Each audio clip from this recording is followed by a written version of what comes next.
Võib-olla siis üks tüüp lugusid tundlikkus on nagu see, et ma olen tundlik nagu mingite väliste impulsside suhtes, lõhnad, maitsed, teiste inimese tunded, kõik sellised asjad. Et ma olen nagu ülitundlik.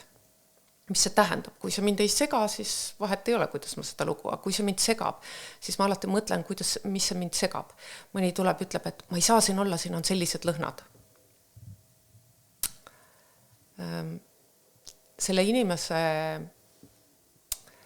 ütleme niimoodi, et keha on liiga täis. Ja täis mitte häid asju. Ehk siis ta ei selekteeri enam seda ära. See on nagu selline, kuidas ma ütlen, kui maks on liiga toksiline, siis tavaliselt meil tekivad sellised asjad, et meil on see, et siin haiseb ja siin on paha. Ja samamoodi on ka teatud mineraalide puudus. On see, kui me hakkame kogema mingisuguseid ninateemasid, mõni ei tunne üldse lõhna, ja mõni siis hakkab ülitundlikkust tegema, ehk siis ka nagu toitainete puudus võib seal olla just mineraalide tasandil.